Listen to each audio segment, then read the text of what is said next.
Welcome to this quiet space, a place for gentle stories from the heart of science, designed to help you drift into a peaceful sleep. Tonight, we begin a long and soothing journey, following the path of a single drop of rain, from the deep cradle of the ocean to the soft whisper on your window pane.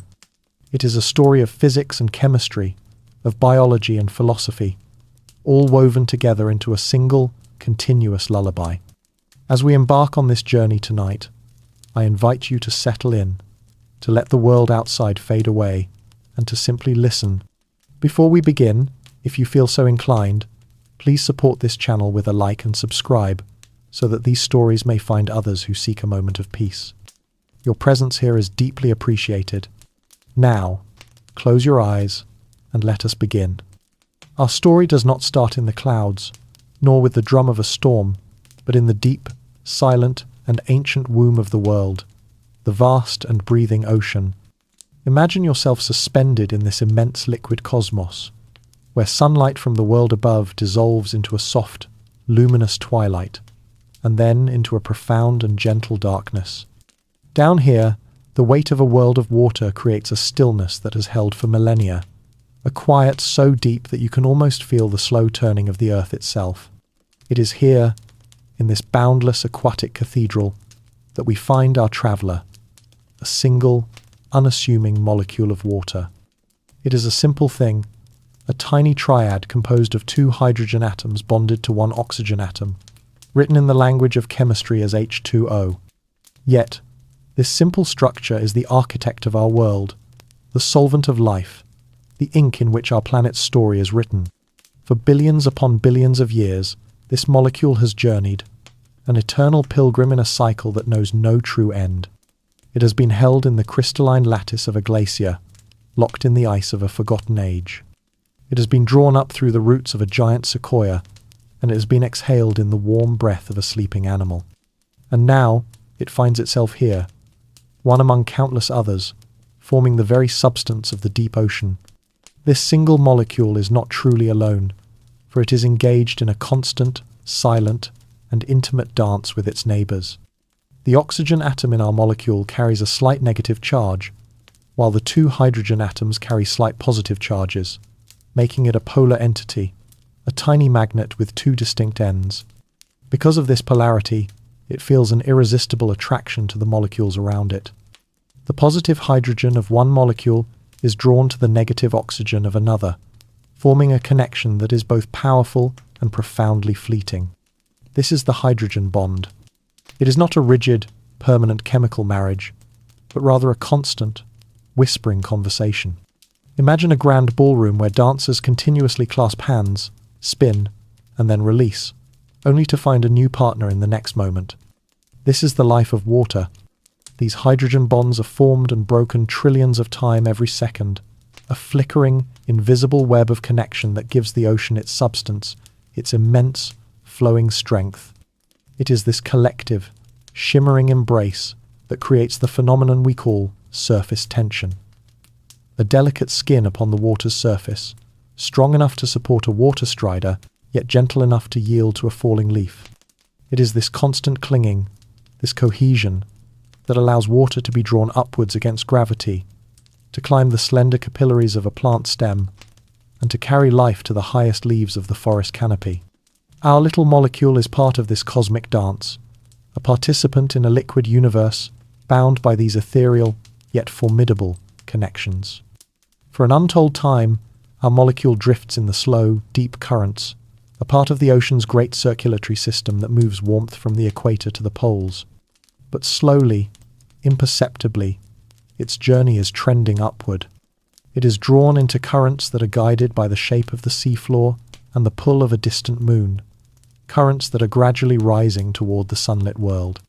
As it ascends, the water around it grows warmer, the pressure lessens, and the deep blue twilight begins to glow with a pale, incoming light. This light is the first touch of the engine that will drive the next great chapter of its journey. It is solar radiation, the pure energy of a star 93 million miles away, travelling across the vacuum of space to bless the surface of our world. These photons, these particles of light, penetrate the upper layers of the ocean, and when they strike a water molecule, they transfer their energy.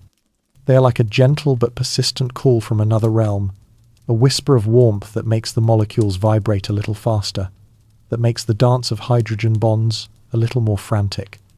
The surface of the ocean, that great interface between water and air, is a place of immense transformation, a shimmering membrane where one world is preparing to become another. Our molecule has now reached this luminous threshold, floating within the top few inches of the sea, feeling the full, direct warmth of the sun. The gentle, rhythmic swell of the waves rocks it back and forth, a final lullaby from the liquid world that has been its home for so long. The whispering connections to its neighbours are weakening, stretching, as the sun's energy infuses it with a new restlessness, a new potential. It is on the very precipice of a great change, a silent and invisible leap into the vast, open expanse of the sky. That gentle, insistent warmth of the sun, bathing the ocean's surface, is more than just a feeling. It is a profound invitation.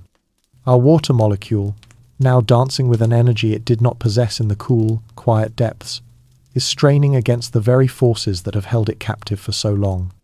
The hydrogen bonds, that ethereal web of connection, that constant embrace with its neighbours, now feels less like a dance and more like a tether. All around it, trillions of other molecules are in the same state of excited vibration, each one jostling and spinning, energized by the relentless cascade of solar photons. The process of its escape will not be a violent, sudden event like the boiling of a kettle, but something far more subtle, an act of individual liberation. This is the quiet miracle of evaporation. It happens molecule by molecule, a silent exodus from the liquid collective into the boundless freedom of the air. For our specific molecule to make this leap, it needs to be in the right place at the right time, to receive just enough kinetic energy from a random collision with its neighbours to finally break the last, lingering hydrogen bond holding it to the surface. Imagine it as a single dancer in a vast, crowded ballroom, suddenly lifted above the throng, spinning away into the open space above. There is no sound, no fanfare, only a quiet, momentous transition from liquid to gas, from the familiar world of water to the unseen realm of water vapour. In making this incredible leap, our molecule carries something with it, a hidden gift from the sun. To break free from the liquid state, it had to absorb a significant amount of energy, an amount known as the latent heat of vaporization. This energy does not raise its temperature. Instead, it is stored within the molecule's very being, a secret parcel of solar warmth that it will transport on its journey through the atmosphere. This is a crucial and beautiful piece of the Earth's climate engine. Every single water molecule that evaporates from the oceans, from the lakes, from the rivers, and even from the damp soil, becomes a tiny, invisible vessel carrying solar energy from the planet's surface high up into the sky.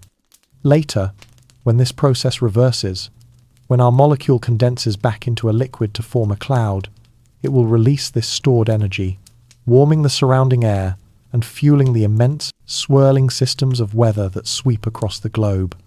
So, as our molecule floats away, invisible and alone, it is not truly empty. It is a messenger, a tiny packet of warmth, a memory of the sun-drenched ocean it has just left behind, destined to deliver its energetic payload miles away and days later in a place that may be cold and in need of its warmth. Now free, it has joined a vast and invisible river that flows all around us. We call this presence humidity, the measure of the sky's saturation with these liberated water molecules. The air is not empty space. It is a gaseous ocean, a turbulent and complex fluid filled with nitrogen, oxygen, argon, and now our traveller.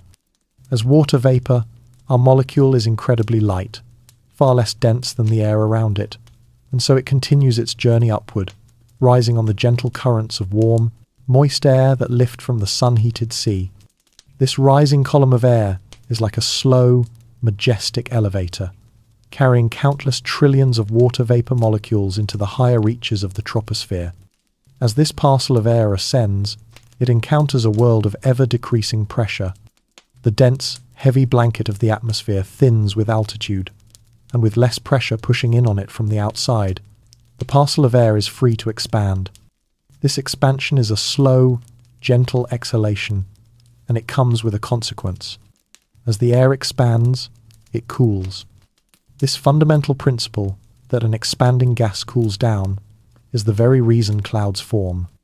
Our molecule, born in the warm sea, is now rising into a realm of profound and growing coldness, a silent, invisible journey into a thinner, freer, but much colder world.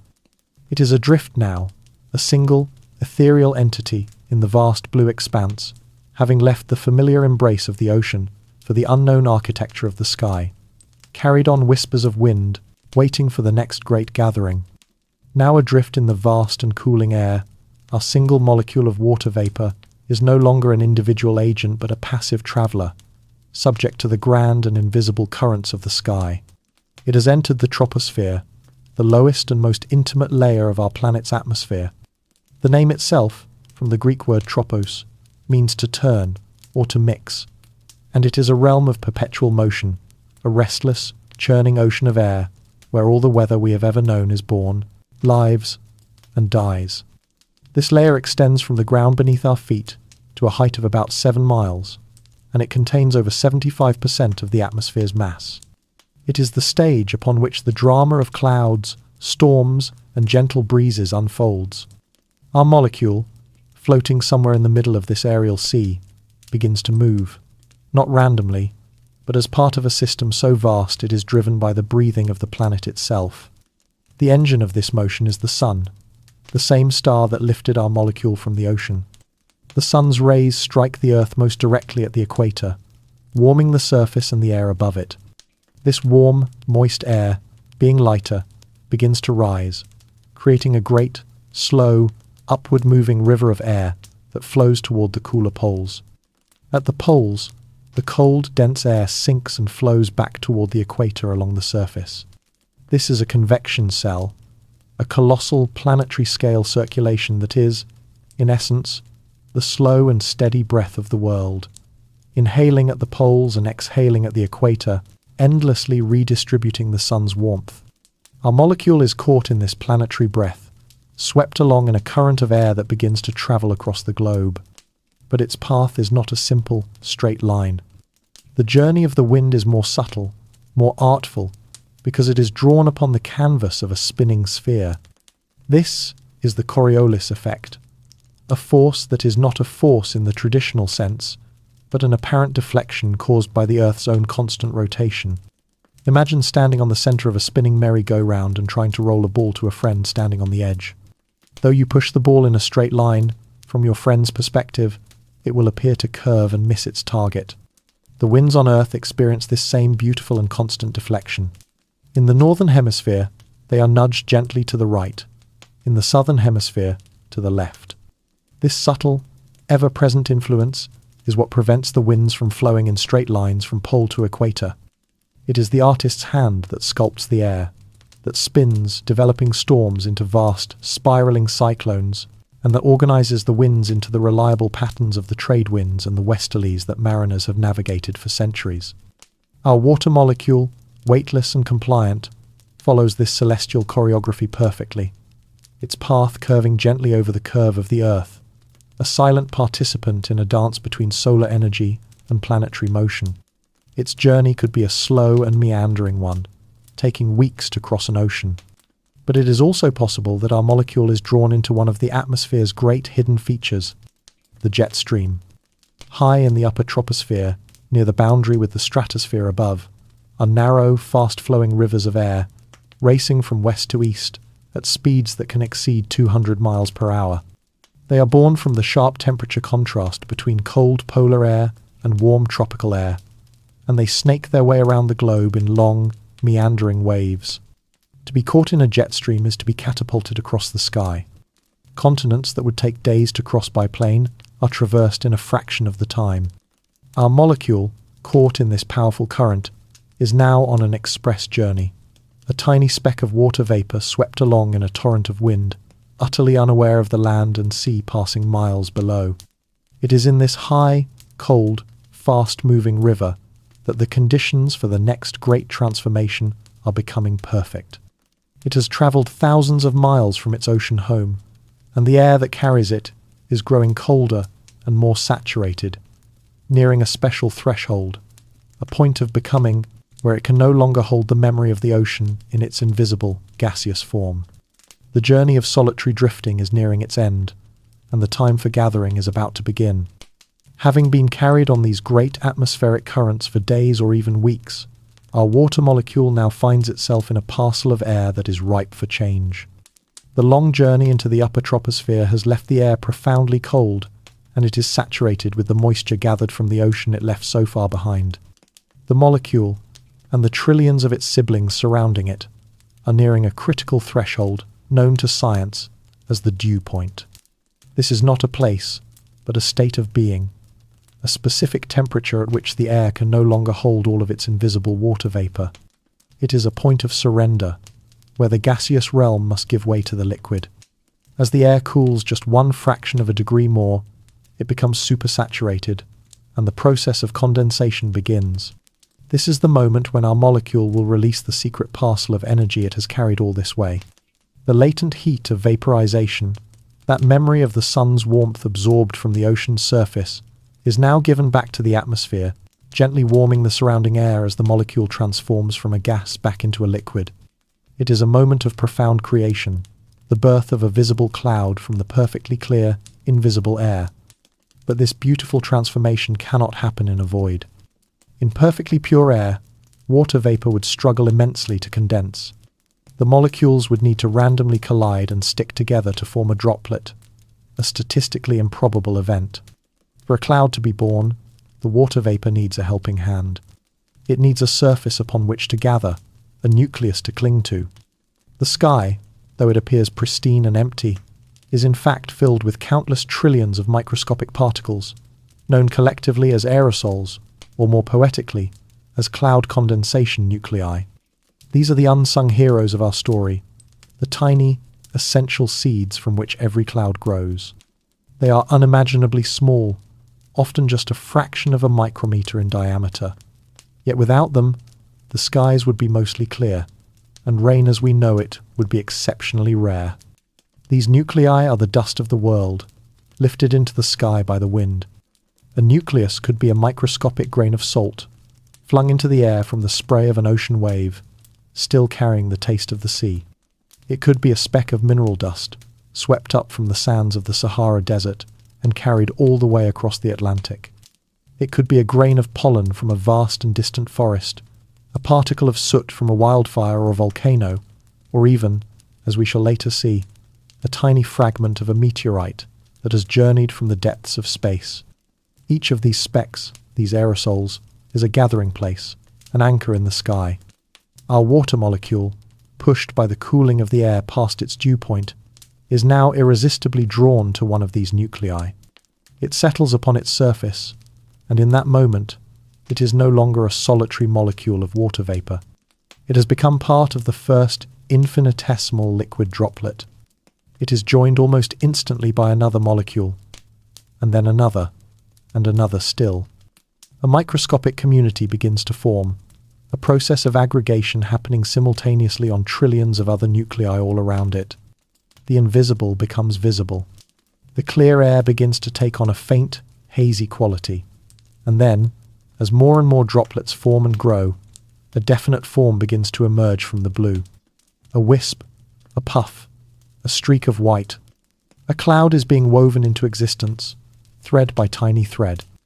Our traveller, which began as a single molecule in the vastness of the ocean and journeyed alone through the vastness of the sky, has now found a home.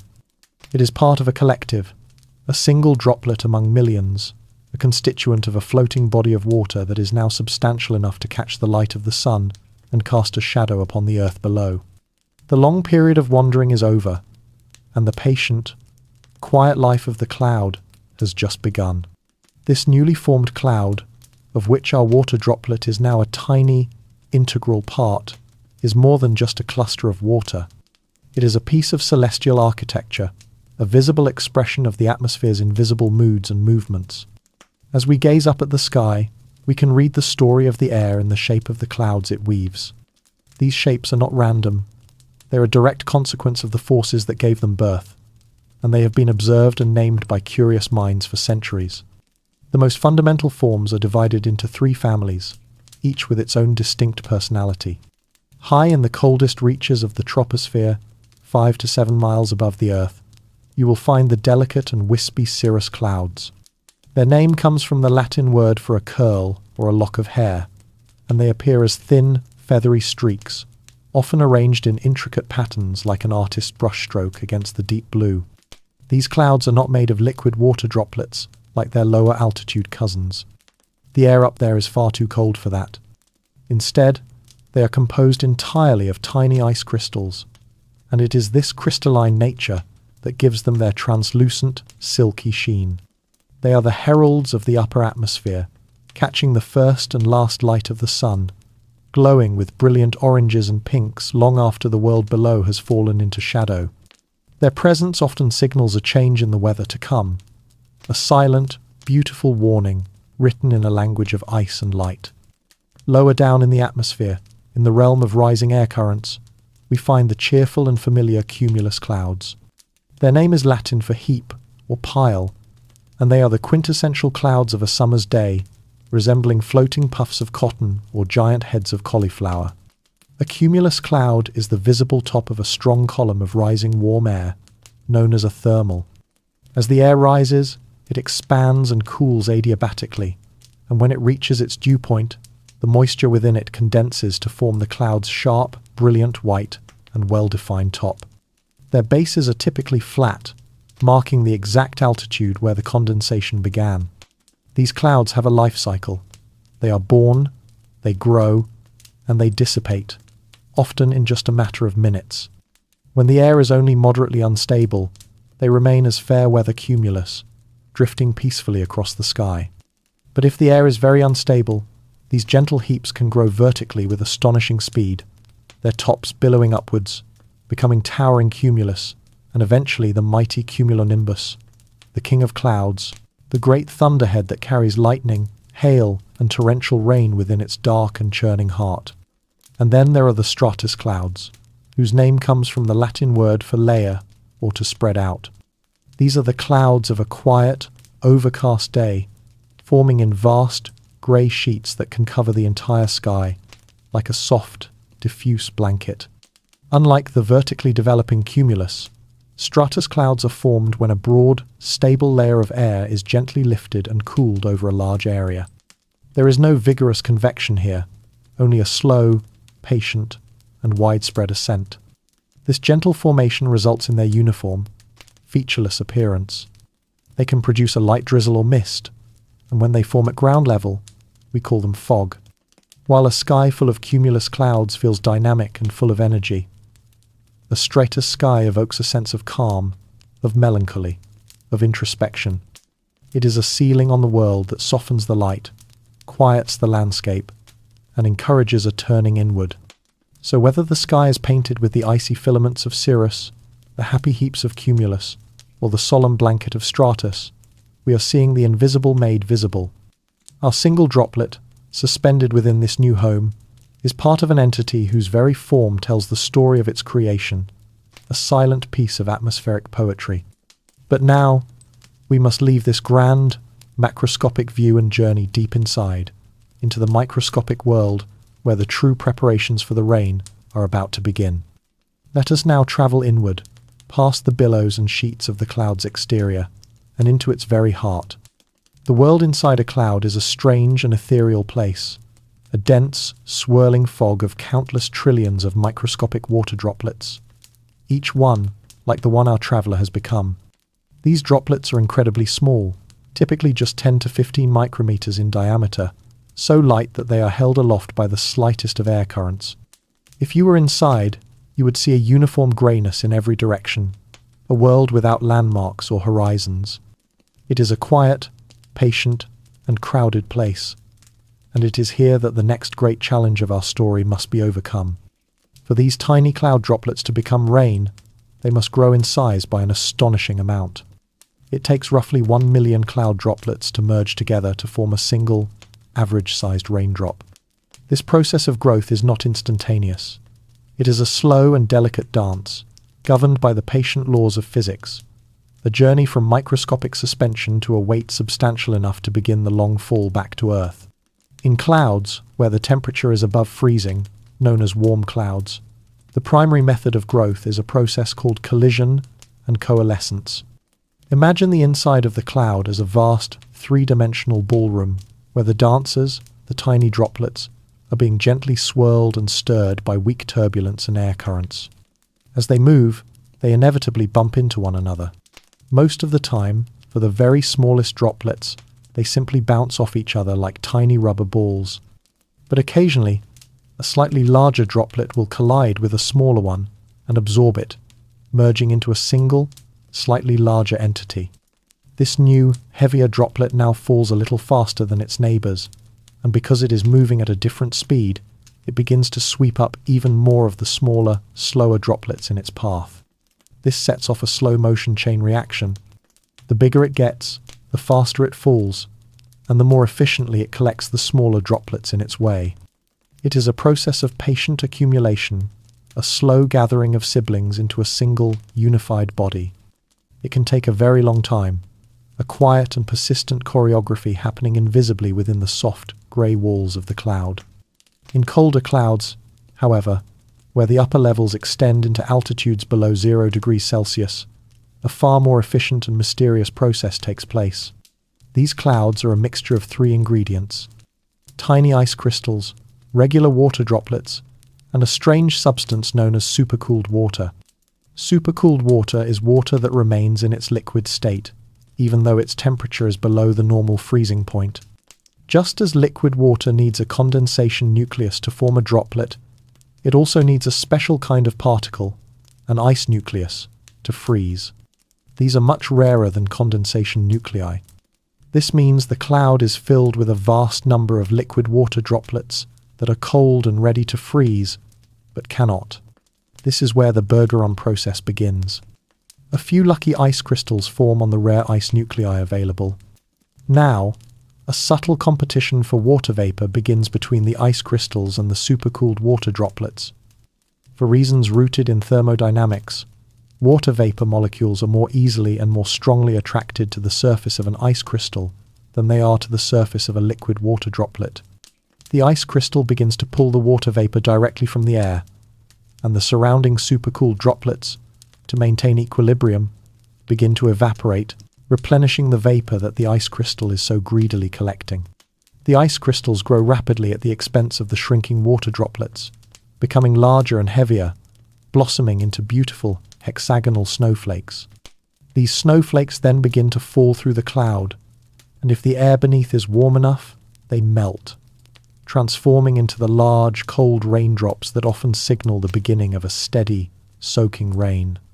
Our droplet, whether through a million gentle collisions or by being sacrificed to the beautiful geometry of a growing snowflake, has now achieved a new state.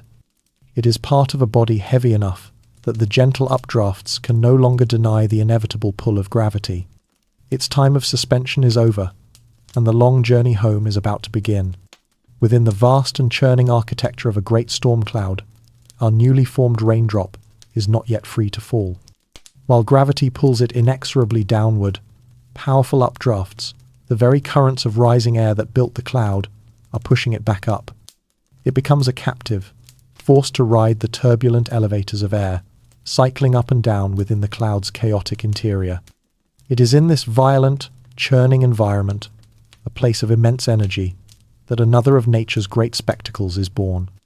This is the realm of the mighty cumulonimbus, a cloud that can tower 10 miles high, its top reaching the cold, stable air of the stratosphere. Inside this behemoth, our raindrop is joined by other forms of water, supercooled droplets, and, crucially, ice.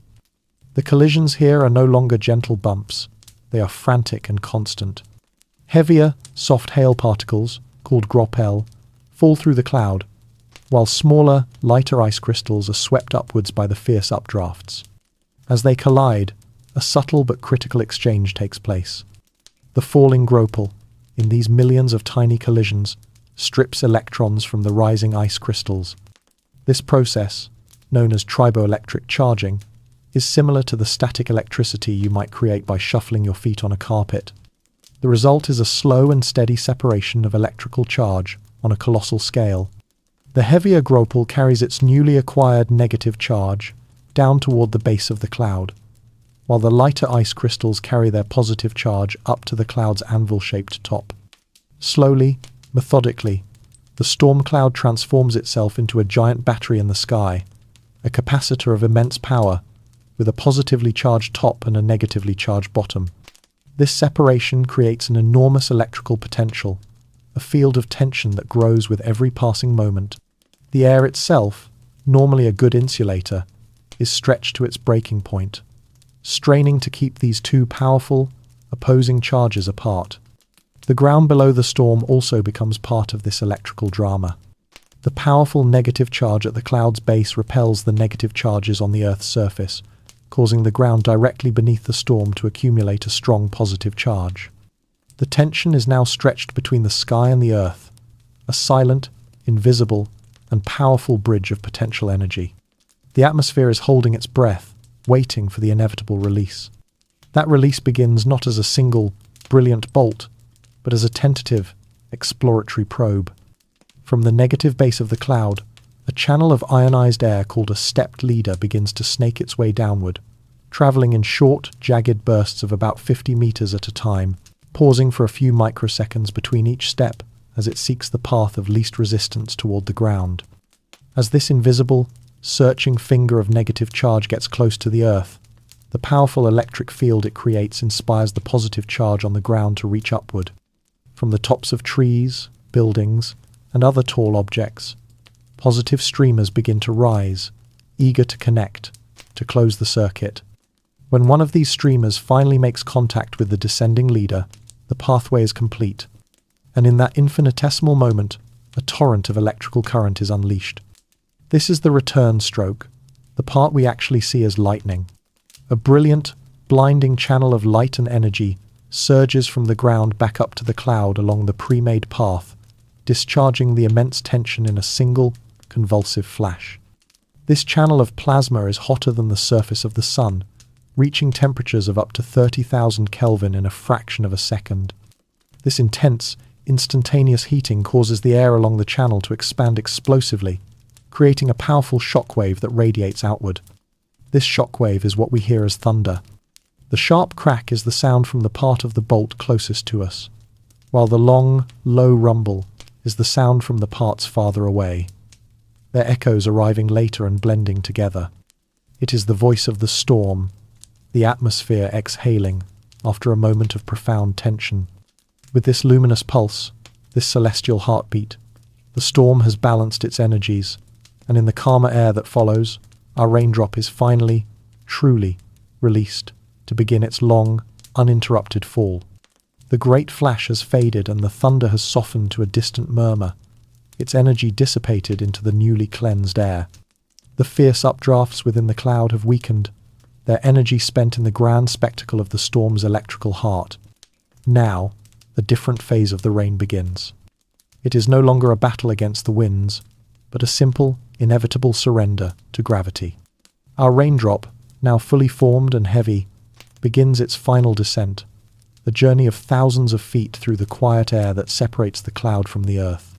As it falls, it is sculpted not by violence or chaos, but by two gentle, persistent, and opposing forces. And in the interplay of these two forces, the true shape of a raindrop is revealed, a shape that is quite different from the one we so often imagine. We think of a raindrop as a teardrop, a perfect sphere at the top with a delicate, pointed tail. It is a poetic and romantic image, but it is a shape born of art and imagination, not of physics. The reality is a far more humble and, in its own way, more beautiful form, forged in the quiet workshop of the sky. The first of the two great sculptors is a force we have met before: surface tension. It is the collective pull of the water molecules on one another, the manifestation of those hydrogen bonds that bind them together. This force is always trying to minimize the surface area of the droplet for a given volume, and the perfect shape for doing so is a sphere. Surface tension is the water's own innate desire to be whole, to be compact, to hold itself together in the most efficient form possible. For the very smallest of drops, like the microscopic droplets that make up a cloud or a fine mist. This internal force is dominant. They are, for all intents and purposes, perfect little spheres, tiny floating beads of water. As our raindrop begins to fall, it too starts as a sphere, held in this perfect form by its own internal cohesion. But as it accelerates, gaining speed on its long journey down, the second great sculptor begins to exert its influence. This second force is air resistance. As the drop falls, it must push aside the air in its path. This creates pressure from below, a cushion of air pushing up against the base of the falling drop. At first, when the drop is moving slowly, this pressure is negligible. But as it falls faster and faster, the force of the air pushing back becomes more and more significant. This upward pressure begins to deform the perfect sphere. It flattens the bottom of the raindrop, while the surface tension struggles to keep the top curved and rounded. The result of this delicate balance between the inward pull of surface tension and the upward push of air resistance is a shape that looks less like a teardrop and more like a small, flattened sphere, or perhaps more accurately, like the top half of a hamburger bun. This is the true, stable shape of an average-sized raindrop in flight. It is a form born of compromise, a shape that tells the story of its own motion. Should a raindrop grow very large, perhaps larger than 4 or 5 millimeters in diameter, its fall becomes too fast for even this shape to survive. The air pressure on its base becomes so immense that it overwhelms the surface tension entirely, pushing up into the drop and forming it into a shape like a hollow parachute. This shape is unstable and lasts for only a moment before the immense stress of the air rips the large drop apart into many smaller, more stable ones. This is why giant raindrops are so rare. The very air they fall through prevents them from existing. And so, our perfectly formed, bun-shaped drop continues its fall, a testament to the quiet, elegant physics that governs even the simplest things, now nearing the end of its long journey from the sky. Our single raindrop, shaped by the gentle physics of its fall, is nearing the end of its solitary journey. But as it descends, let us pull our perspective back once more, to see it not as an individual, but as part of a much grander system of transport, a system that connects the entire globe in a constant, life-giving exchange. The cloud that gave birth to our raindrop may have seemed like a local phenomenon, a temporary gathering in the sky above a specific landscape. But that cloud was likely part of a much larger weather system, and that system itself was merely a small segment of a vast, continent-spanning river of moisture flowing invisibly through the atmosphere. These are the great atmospheric rivers, the planet's celestial arteries, carrying staggering quantities of water from the warm, humid tropics to the drier, temperate latitudes. An atmospheric river is a long, narrow corridor of highly concentrated water vapor, flowing thousands of feet above the ground. A single one can be over 2,000 kilometers long and several hundred kilometers wide, and at any given moment it can be transporting a volume of water greater than that of the mightiest river on Earth, the Amazon. This concept transforms our understanding of the water cycle. We often picture it as a simple vertical loop. Water evaporates from the ocean, rises, forms a cloud, and falls back down as rain. But the horizontal journey, the great transport of that moisture across vast distances, is just as crucial. These atmospheric rivers are the primary mechanism for this transport. They are formed when global wind patterns scoop up immense quantities of water vapor from the warm oceans and channel it into these focused, fast-moving plumes. The rain falling in the Central Valley of California may have its origins in the warm waters near Hawaii, carried across the Pacific on one of these invisible currents. The snow that replenishes the glaciers of Scandinavia might be a gift from the Gulf of Mexico, a long-distance delivery of Atlantic moisture. Our single raindrop, then, is not just a local event. It is the culmination of a journey that may have spanned a quarter of the globe. It is a tiny piece of a distant ocean, delivered to a new continent, a liquid messenger connecting disparate ecosystems.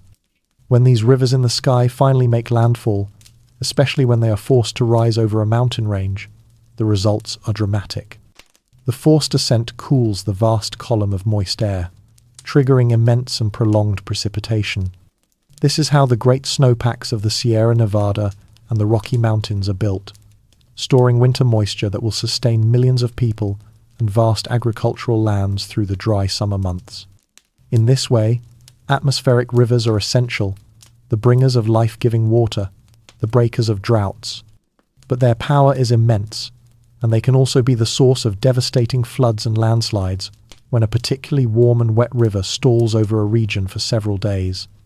They are a perfect illustration of the duality of nature, of how the very same phenomenon can be both a source of creation and of destruction.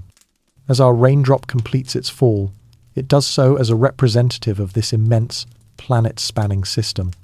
It is a tiny, final piece of a great aerial river returning to the land, ready to be gathered into streams and terrestrial rivers, to replenish the groundwater, and to begin the slow, inevitable journey back to the sea, closing the great, looping story of the hydrologic cycle. But this water is not just water. It carries within its very molecular structure a hidden message, a chemical fingerprint of its long and arduous journey. Every drop of rain that falls is a messenger, and as it is about to finally touch the earth, we can pause to ask what story it tells. The message is not written in words, but in the subtle language of atomic weight, a secret held within the very H2O molecules that form the drop. To understand this message, we must look closer at the atoms themselves. An atom of oxygen, for instance, is defined by having 8 protons in its nucleus. But the number of neutrons can vary. Most oxygen atoms in the universe have 8 neutrons as well, giving them a total atomic mass of 16. This is known as oxygen-16. However, a very small fraction, about 1 in every 500 oxygen atoms, has 2 extra neutrons, giving it an atomic mass of 18. This heavier, rarer version is called oxygen-18. They are both still oxygen, chemically identical, but one is slightly heavier than the other. These different versions of the same element are called isotopes. Hydrogen has its own isotopes as well, with a heavier version called deuterium. This means that some water molecules are naturally, subtly heavier than the vast majority of their neighbours. This tiny difference in weight is the key to unlocking the water's hidden history, through a process known as isotopic fractionation. When the sun warms the ocean, causing water to evaporate, the lighter water molecules, those made with regular oxygen-16, find it easier to escape into the atmosphere. The heavier molecules, with oxygen-18, tend to get left behind. It takes just a little more energy to lift them out of the ocean. The result is that the water vapor that rises into the air is isotopically light, meaning it has a lower proportion of the heavy oxygen-18 isotope than the ocean water it came from. Now, imagine this parcel of water vapor traveling in an atmospheric river, moving from the warm equator toward the cold poles. As the air cools, clouds begin to form, and it starts to rain. And just as the heavier molecules were the last to evaporate, they are the first to condense and fall out. The first rains that fall from the air mass will be relatively rich in the heavy oxygen-18. As the air mass continues its journey poleward, it becomes progressively more depleted of the heavy isotope. By the time it reaches the frigid landscapes of Antarctica or Greenland and falls as snow, the water molecules within it are extremely light, containing very little oxygen-18. This is where the true magic lies. Scientists can drill deep into the ice sheets of these polar regions, extracting ice cores that are thousands of feet long. These cores are perfect timelines of past snowfall, with each layer representing a different year or season, stretching back hundreds of thousands of years. By carefully analyzing the ratio of oxygen-18 to oxygen-16 in each layer of ice, they can reconstruct the climate of the ancient Earth. The layers with even less oxygen-18 correspond to colder periods, the Great Ice Ages, because an even colder global temperature meant that even more of the heavy isotopes rained out before the moisture could ever reach the poles. The ice, therefore, is a frozen archive, a library of ancient weather. The story of our planet's climate is written in the isotopic language of forgotten snows. And so, our single raindrop, falling now through the modern air, carries this same kind of information. Its specific isotopic ratio is a fingerprint, a signature that can tell a scientist about the temperature of the ocean where it was born, and about the long, cooling journey it has taken to arrive here, at this very spot, at this very moment, a tiny vessel of liquid history, about to merge with the living world below. Our raindrop, carrying its isotopic history of a long journey across the sea, finally ends its fall.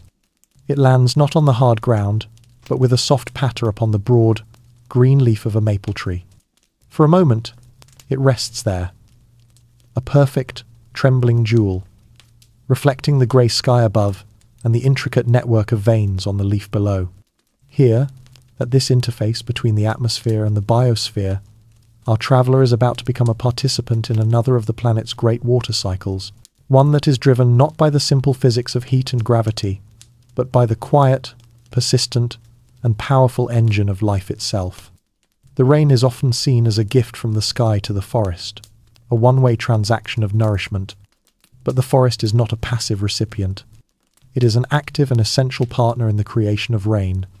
The trees, standing in their silent millions, are powerful pumps, constantly drawing water from the soil and breathing it back into the sky.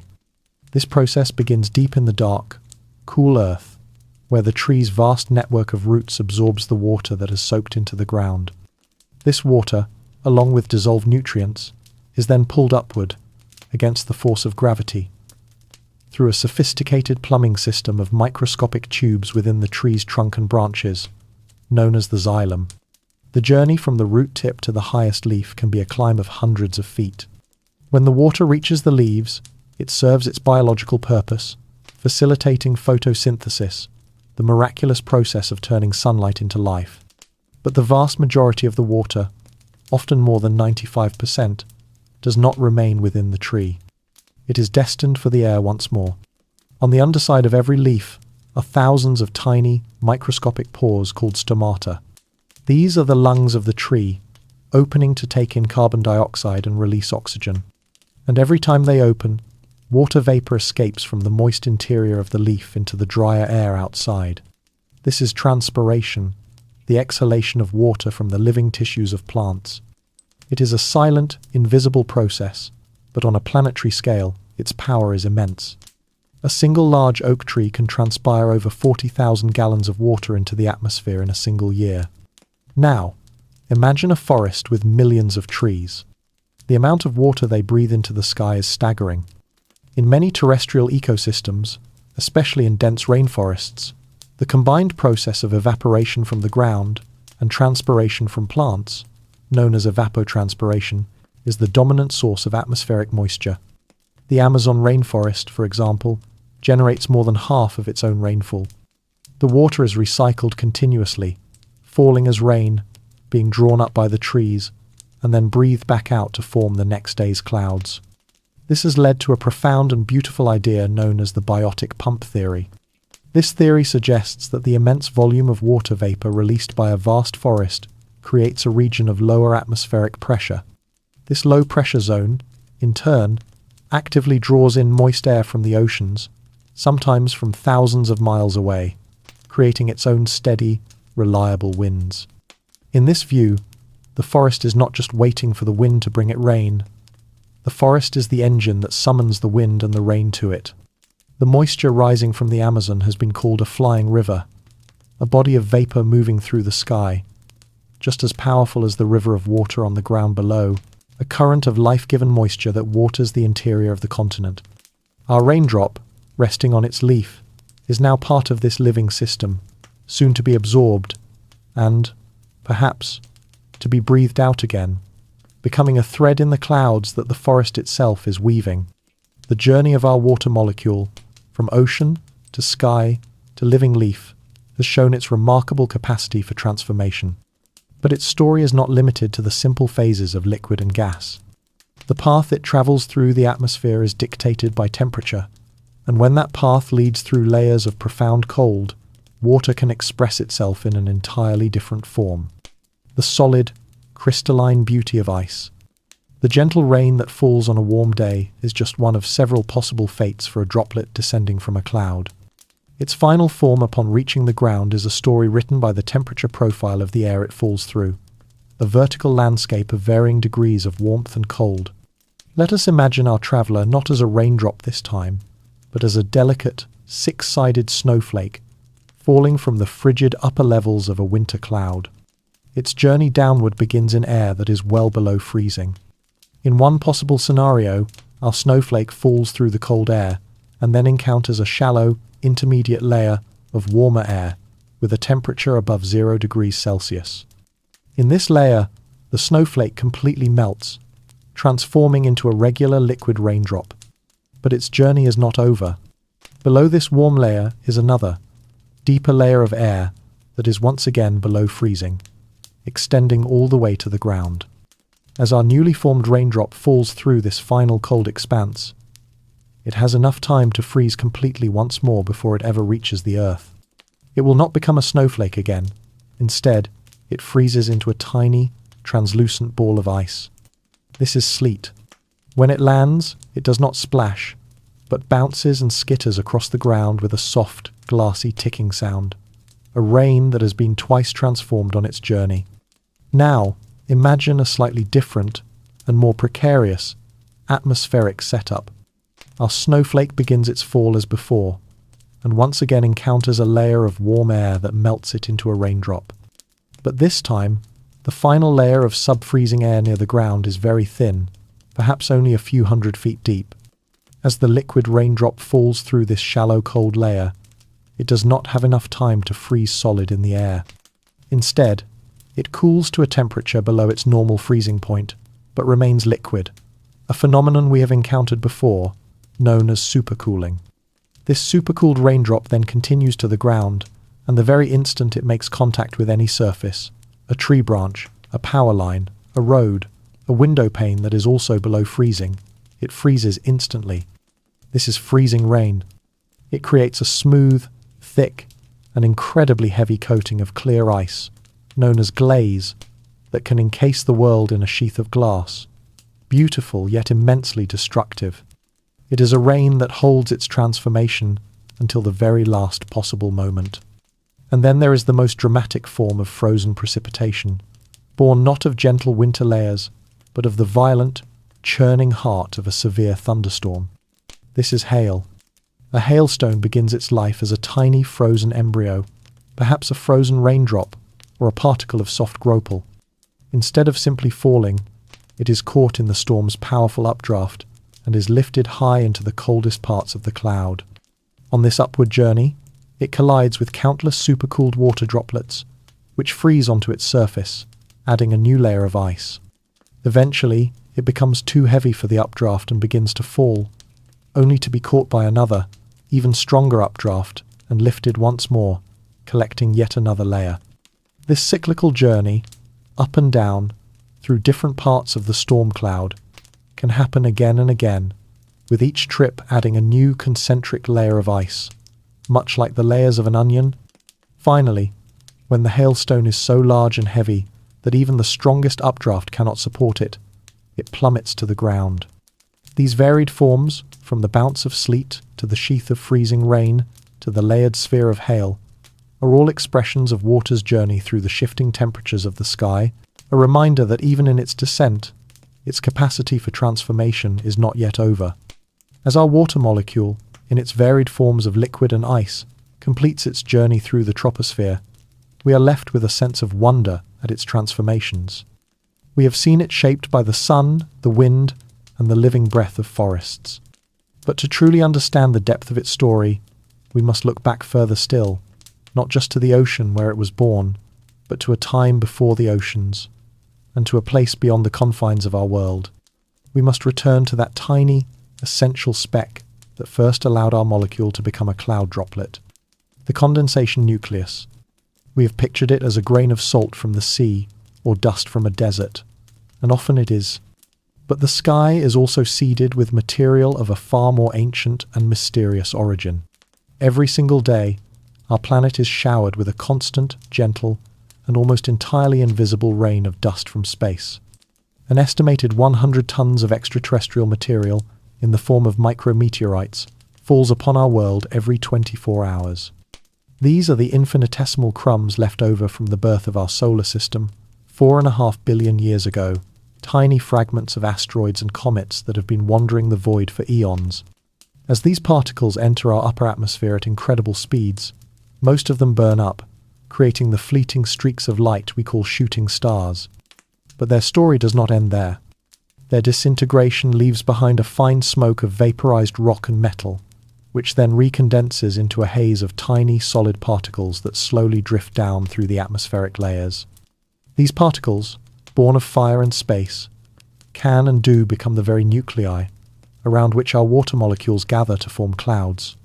In the highest reaches of our atmosphere, in the frigid and tenuous layer known as the mesosphere, some 50 miles above the ground, this process creates the most ethereal of all clouds. These are the noctilucent, or night-shining, clouds.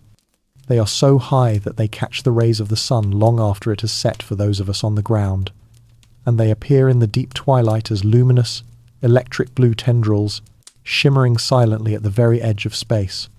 They are clouds of ice crystals that have formed almost exclusively on this cosmic dust, a direct and stunningly beautiful link between the water of our world and the remnants of distant celestial bodies.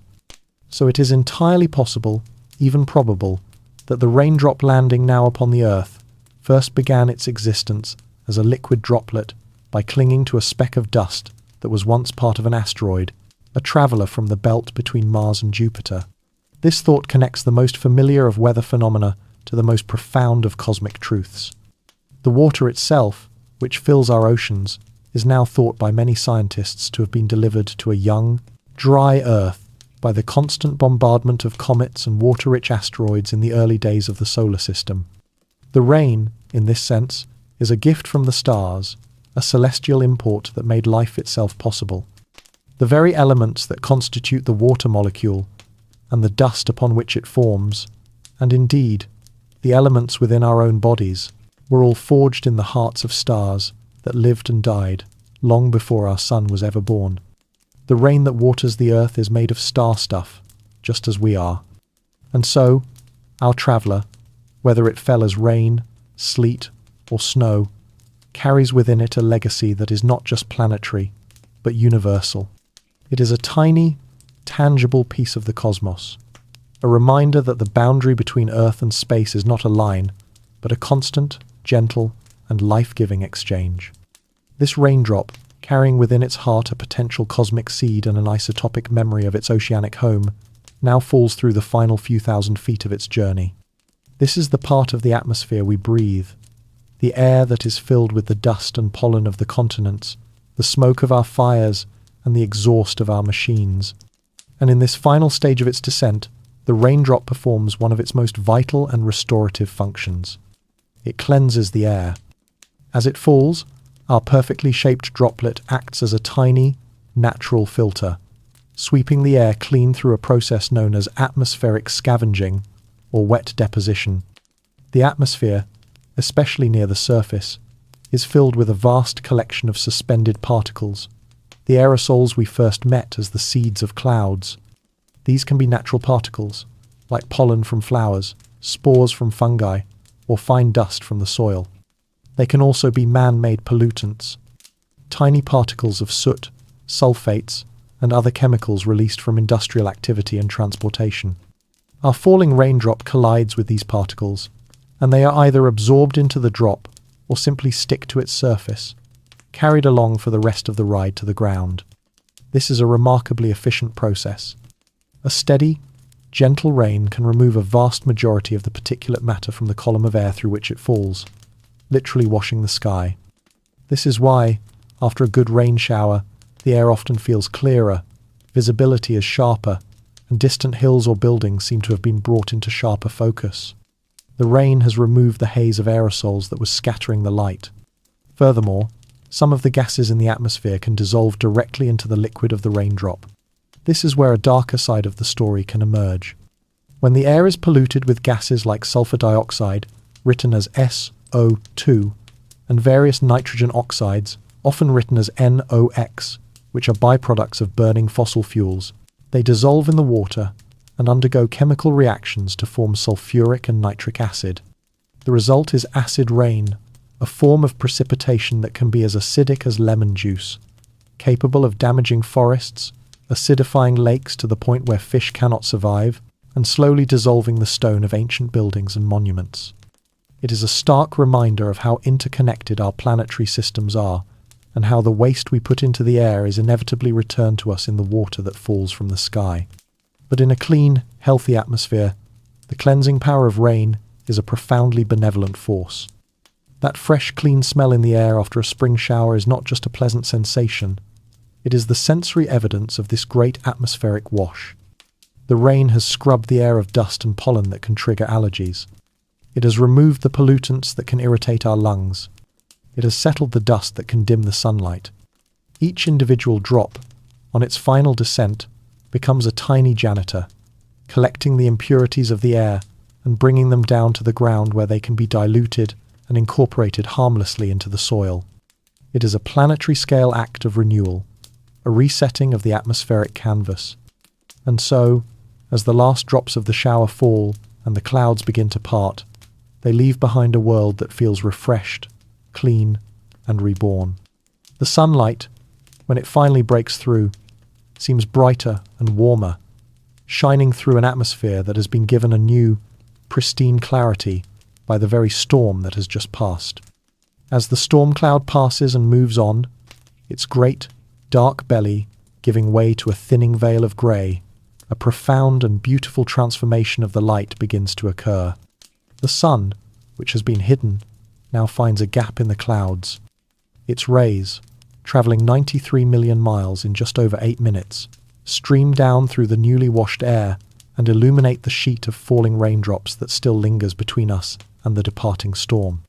It is in this precise and magical geometry, the sun low in the sky behind us, the rain falling in the distance before us, that the final, hopeful spectacle of the storm is born. We are about to witness the quiet, elegant physics of a promise. The rainbow. Let us follow a single ray of white sunlight on its journey as it encounters one of our falling, spherical raindrops. The ray strikes the surface of the drop, and in that instant, its journey is altered. As it passes from the thin medium of air into the much denser medium of water, the light is forced to slow down, and this change in speed causes its path to bend. This bending of light is called refraction. But something even more wonderful happens in this moment of refraction. White sunlight, which appears to us as colourless, is in fact a perfect blend of all the colours of the visible spectrum, a seamless combination of red, orange, yellow, green, blue, indigo, and violet light. Each of these colours corresponds to a different wavelength of light, and as the white light enters the water, each wavelength is bent at a slightly different angle. This is the phenomenon of dispersion. The shorter wavelengths, like violet and blue light, are bent the most sharply, while the longer wavelengths, like red and orange light, are bent the least. In that single moment of entering the raindrop, the white light is shattered into its constituent colours, fanning out into a hidden, internal spectrum. The secret that the light has carried all the way from the sun is now revealed within the heart of this tiny sphere of water. This newly separated fan of coloured light now travels through the water to the back inner surface of the raindrop. Here, it does not pass through, but instead reflects, bouncing off the inside wall as if it were a perfectly curved mirror. This act of total internal reflection reverses the light's direction, sending it back toward the front of the raindrop, on a path that will now lead it back out into the air, toward our waiting eyes. As the light exits the drop, passing from the dense water back into the thin air, it is refracted once again. This second bending of the light exaggerates the separation between the colours even further, making the spectrum wider and more vivid. The light that finally emerges from the raindrop is no longer a single ray of white light, but a beautiful, ordered arc of pure colour. The geometry of this process is incredibly precise. The angle between the incoming sunlight and the emerging coloured light is fixed by the laws of optics. For red light, this angle is always 42 degrees. For violet light, it is always 40 degrees. This is why a rainbow is always an arc, and why the colours are always in the same order. Every single raindrop in the sky is performing this exact same trick, dispersing the sunlight into a full spectrum. But from our specific position on the ground, we only see one colour from any given raindrop. The drops that are at just the right height in the sky to send their red light to our eyes at an angle of 42 degrees all combine to form the upper red band of the bow. The drops that are slightly lower at an angle of 40 degrees, send their violet light to us, forming the inner violet band. And all the other drops in between give us all the other colors. A rainbow, then, is not a physical object in a single place. It is a personal and unique optical illusion, a circle of light centered on the point directly opposite the sun, a circle whose beauty is created by millions of individual droplets, each one revealing the hidden colors of the sun for just a moment before it falls. And as the last of the rain fades, the bow dissolves with it, leaving only the memory of its gentle, geometric grace upon the cleansed and quiet air. The luminous arc of the rainbow has faded, its colors dissolving back into the white light of the afternoon, as the last of the raindrops complete their fall. The air is clean and still, and the world seems to be holding a quiet breath of anticipation. Our water molecule, having journeyed through the cosmos and the sky, now finally merges with the earth, seeping into the dry, thirsty soil. And as it does, it participates in the creation of one of nature's most subtle, beautiful, and deeply evocative sensory experiences. It is not a sight nor a sound, but a scent, the rich, earthy perfume of rain on dry ground. This smell, which can trigger powerful feelings of nostalgia, peace, and renewal, is so distinct and so universally beloved that it has been given its own scientific name, Petrichor. The word was coined in the 1960s by two Australian researchers, and it is a beautiful combination of two words from ancient Greek, Petra, meaning stone, and ichor, which in Greek mythology was the ethereal, golden fluid that flowed in the veins of the gods. Petrichor, then, is the divine blood of the stone. This heavenly scent is not a single substance, but a complex perfume blended from several distinct ingredients, a conversation between the mineral and the biological worlds, which is only given voice by the arrival of the rain.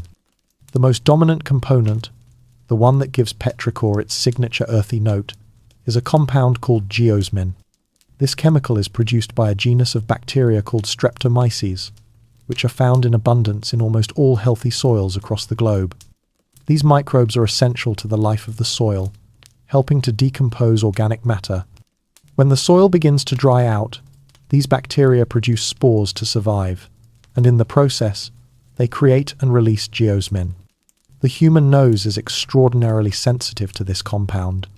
We can detect it at concentrations as low as a few parts per trillion, a sensitivity far greater than that of a shark to blood in the water. This may be an evolutionary inheritance from our ancestors, for whom the smell of geosmin signaled the arrival of life-giving rain and the promise of fresh water and new growth. The second key ingredient in this natural perfume comes from the plant world. During long, dry periods, many species of plants secrete a complex blend of fragrant, volatile oils. These oils accumulate in the soil and on the surfaces of dry rocks and clay. They serve a biological purpose for the plants, inhibiting seed germination and slowing down growth, essentially putting the ecosystem on hold until conditions are right to flourish. These oils contribute the slightly sharper, more aromatic, and almost herbaceous notes to the petrichor blend. For weeks, these two ingredients, the earthy geosmin and the aromatic plant oils, can lie dormant, waiting patiently in the dry soil. They are the stored perfume of the earth, a fragrance waiting for a key to unlock it. That key is the falling rain. For a long time, it was a mystery how these heavy, non-volatile compounds in the soil could so quickly get into the air for us to smell. Recent high-speed camera work at the Massachusetts Institute of Technology revealed the beautifully simple and elegant mechanism. When a single raindrop strikes a porous surface like dry soil, it traps tiny pockets of air. These air bubbles then shoot upwards through the droplet, bursting from the surface in a fizz of microscopic aerosols. This is the exact same process that releases the aromas from a glass of champagne. These tiny airborne particles, ejected by the bursting of the bubbles, carry the geosmin and the plant oils with them, releasing the full, rich perfume of petrichor into the humid air, where it can drift on the gentle breeze, a soothing, earthy incense offered up by the grateful land. Now, as we lie here, surrounded by the rich, earthy scent of petrichor, let us allow another of our senses to come to the forefront. Let us simply listen. The rain has a voice, a gentle and persistent rhythm that has been the soundtrack to our world for billions of years. It is a sound that speaks not to our intellect, but to a much older and deeper part of our consciousness. It is, for so many of us, the ultimate lullaby, a sound that quiets the anxious mind and invites the body into a state of profound rest. And just like the scent of the soil and the arc of the rainbow, this deep, soothing quality of the rain's sound is not a mere poetic fancy. It is rooted in the elegant and gentle principles of acoustics and neurology. The sound itself begins with a simple impact. Each raindrop, as it strikes a surface, a leaf, a rooftop, a puddle, creates a tiny vibration, a minuscule splash of sound. This vibration creates a pressure wave that travels through the air, a repeating pattern of compressed and expanded air molecules. When this wave reaches our ears, it causes our eardrums to vibrate, and our brain interprets this vibration as the sound of the rain. But it is the character of this sound, not just its creation, that holds the secret to its calming power. The millions of individual droplets, all falling randomly, all striking different surfaces, combine to create a sound that is constant, yet ever-changing. It has no jarring repetitions, no sudden shifts in volume or tone. It is a seamless and complex auditory texture. In the language of acoustics, the sound of a steady rain is a perfect, natural example of something called pink noise. To understand pink noise, it helps to first think of its more famous cousin, white noise, which is the hiss of an untuned radio or television. White noise contains equal energy at every frequency, from the lowest rumbles to the highest hisses. To our ears, this can sound a bit harsh and static heavy, as the high frequencies can be quite piercing. Pink noise, however, is more balanced. Its energy is equal across octaves, which means its power decreases as the frequency gets higher. This results in a sound that feels flatter, deeper, and more natural to the human ear, with the higher, more agitating frequencies being much softer. It is the sound of a waterfall, of wind rustling through leaves, and of steady, gentle rain. The first great gift of this pink noise is its ability to perform something called auditory masking. Our brains are exquisitely evolved to notice sudden, new sounds, as these could once have signaled danger. A twig snapping in the forest, a cry in the distance, these sounds would instantly trigger a state of alert. In our modern world, these sounds are more likely to be a door slamming, a car horn, or a neighbor's television, but our brains still react to them, pulling us from the edge of sleep. The constant, broad-spectrum sound of the rain provides a consistent auditory backdrop, a gentle sonic blanket. It doesn't eliminate the other sounds, but it raises the baseline threshold of our hearing, so that the sudden, jarring noises are less able to stand out. They become muffled, absorbed into the greater, more constant sound of the rain, and our brains, no longer being constantly alerted, can finally let go and relax. This leads to a profound neurological effect. The absence of jarring, threatening sounds sends a powerful signal to our nervous system that we are safe. This allows us to shift from the alert, fight or flight mode of our sympathetic nervous system into the calm, rest, and digest mode of our parasympathetic nervous system. Our heart rate slows, our breathing deepens, and the production of stress hormones like cortisol begins to fall. The sound of rain is the sound of safety, a non-threatening, predictable, and gentle presence that gives our ancient, watchful minds permission to finally stand down from their post and drift away into the peaceful ocean of sleep. The gentle sound of the rain, having washed the air and quieted our minds, now begins to soften as the shower passes. The water, having completed its epic journey from a distant ocean, has now been fully delivered to the land. It has soaked past the leaves and the blades of grass, and is now seeping deep into the soil, an offering of life to a thirsty world. Here, in the dark, quiet earth, the rain's final and perhaps most important work begins, the act of awakening. The world after a rain is a world reborn, a place of profound and sudden renewal, where the quiet, patient potential of life is finally unleashed. And this renewal often starts with the smallest and most hopeful of things. A single, dormant seed. Buried in the soil, a seed can wait for days, for years, sometimes even for centuries. A tiny, self-contained vessel of life, holding a perfect genetic blueprint in a state of suspended animation, waiting for one single, essential signal to awaken. That signal is the water. As the rainwater soaks down and surrounds the seed, the process of germination begins. The seed coat absorbs the water in a process called imbibition, causing it to swell and soften. This water then activates the dormant life within. It awakens specialized enzymes that begin to break down the starches and proteins that have been carefully stored inside the seed, converting them into the simple sugars and energy needed for growth. The tiny, embryonic plant, fueled by this rush of nourishment, comes to life. Its first act is to send out a tiny root, the radicle, which pushes its way through the softened seed coat and anchors itself in the moist earth, ready to draw in more water and the dissolved nutrients that the rain has made available. Soon after, the first shoot, the plumule, will begin its journey upward, pushing toward the distant sunlight. The rain is the key that unlocks this ancient and powerful magic, transforming a seemingly lifeless speck into a living, growing thing. This story of awakening is repeated on a grand scale across entire landscapes. In the driest deserts of the world, the ground can appear barren and lifeless for years on end. But the soil is filled with a seed bank of desert wildflowers, all waiting. The seeds of many of these plants have evolved a special chemical coating on their surface that must be washed away by a significant amount of rainfall before they can germinate. This is a clever adaptation to prevent them from sprouting after a brief, insufficient shower that would only lead to them withering in the sun. But when a deep, soaking rain finally arrives, these chemical locks are broken, and in the weeks that follow, the desert floor can erupt in a superbloom, a breathtaking and ephemeral carpet of brilliant color, a whole generation of flowers that have seized their brief, rain-given opportunity to live. Life responds above the ground as well. Creatures that have been hiding from the drought now emerge. The spadefoot toad, which can spend months or even years buried deep in the cool mud in a state of summer hibernation called estivation, is awakened by the vibrations of the heavy rain. It digs its way to the surface to find a world transformed. A world of temporary pools and puddles perfect for laying its eggs, beginning a frantic race to reproduce before the water.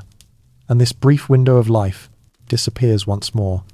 The rain is a reset for the entire ecosystem, a trigger for a synchronized burst of growth, renewal, and life. A powerful reminder that even in the most dormant of landscapes, the promise of a world reborn is always sleeping, just waiting for the water to return. The rain-fed world outside is now stirring with a quiet, vibrant life. The seeds are awakening, the streams are filling, and the air itself is scented with the perfume of the wet earth. And as we lie here, listening to the soft, fading drum of the shower, our own inner world responds to this transformation. The journey of the rain does not end when it touches the ground. It continues into our own consciousness, evoking a profound sense of peace, safety, and introspection. A rainy day has a unique psychological texture, a quality that encourages us to slow down, to turn inward, and to find comfort in the shelter of our own minds. This feeling, like so much of our human experience, has deep and ancient roots.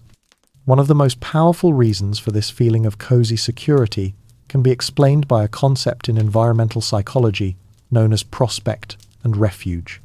The theory suggests that we are instinctively drawn to environments that offer us both a wide, unimpeded view of our surroundings, prospect, and, at the same time, a place of safety and concealment from which to view it refuge. Imagine our ancient ancestors taking shelter in the mouth of a cave during a storm. From this protected vantage point, they could look out upon the rain-swept landscape, able to see any approaching dangers without being exposed to them or the elements. This combination of prospect and refuge created the ultimate feeling of security. Today, we recreate this ancient scenario every time we sit by a window on a rainy day. Our home is our refuge, a warm, dry, and predictable space. The window provides a prospect, a view of the dynamic, wild, and unpredictable world outside. This juxtaposition is deeply satisfying to our primal brain. The sound and sight of the storm outside highlights the comfort and safety of the shelter we are in, allowing our nervous systems to relax in a way that is simply not possible on a bright, open day when we ourselves are part of the exposed landscape. The rain provides a clear boundary between the safe inside and the wild outside, and in doing so, it gives us permission to let down our guard. This sense of peace is further enhanced by more subtle environmental changes. Some theories propose that the act of falling and splashing rain creates an abundance of negative ions in the air. While the science is still being explored, some research has suggested that high concentrations of negative ions can have a positive effect on our mood, potentially by boosting levels of serotonin in the brain, leading to reduced stress and an increased sense of well-being. Beyond this, a rainy day changes our sensory environment. The sky becomes a great, soft light box, diffusing the sunlight and eliminating the harsh glare and deep, distracting shadows of a sunny day. The world's colours become muted and softened. This reduction in the intensity and complexity of visual input can lower our cognitive load, freeing up our minds from the constant task of processing a busy and bright environment.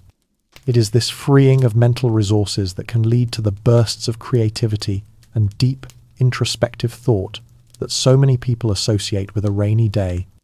With the external world quieted, the internal world is finally free to speak. And so, the rain becomes a canvas for our thoughts, a gentle grey backdrop that allows us to explore our own memories and dreams, all from a place of profound and ancient safety. It is a time for shelter, not just for the body, but for the mind as well. In this quiet, introspective space that the rain has helped us create, let us now follow our single water molecule on the final stage of its long, cyclical journey. Having nourished a seed and cleansed the air, having painted a rainbow and perfumed the soil, it now seeps deeper into the earth, drawn down by gravity through the layers of soil and porous rock. Here, it joins a vast, slow-moving, and hidden world of water. It becomes part of the groundwater, held in the saturated layers of rock and sand known as aquifers. These are the great subterranean reservoirs, the planet's secret oceans, which hold more fresh water than all the lakes and rivers on the surface combined. For months, or years, or even centuries, our molecule may drift in this profound, silent darkness, part of a current that moves only inches a day, slowly being filtered and purified by the earth itself. But the journey does not end here. Eventually, this underground river will find its way back to the light, emerging from a hillside as a small, clear, cold spring. And with that, our molecule is on the surface once more, tumbling and gurgling in a newborn stream. It is a joyous, energetic part of the journey. The stream dances over pebbles and wins its way through meadows and forests, and along its path, it is joined by other streams, other trickles of water that have also been gifted by the rain. The stream grows into a creek, and the creek grows into a river, and the river begins its long, meandering path to the sea. Our molecule is now part of a great, collective artery of the landscape, carving canyons and building deltas, carrying the richness of the mountains down to the plains. It passes by sleeping towns and through bustling cities, reflecting the sky and the clouds that were once its home. Finally, after a journey of perhaps thousands of miles, the river begins to slow and widen. It can taste the salt in the air. It has reached the estuary, the place where the fresh water of the land mingles with the salt water of the sea. And in a final, gentle push, our water molecule flows out of the river's mouth and is returned to the vast, breathing ocean where our long, soothing story first began. Its arrival is not an ending. It is simply the closing of a single loop in a cycle that is eternal. The molecule will now drift in the ocean currents, perhaps for 1,000 years, before the sun calls to it once more, before it rises again to weave a cloud, to fall as rain, and to begin the entire, beautiful journey all over again. The total amount of water on our world is constant. Not a drop has ever been lost. Every molecule that exists today has existed for billions of years, cycling endlessly, participating in the story of every living thing that has ever been. This great, continuous cycle of water is a profound metaphor for the rhythm of our own lives. It is the rhythm of our own breathing, the inhale and the exhale. It is the cycle of the sun and the moon, of the day and the night.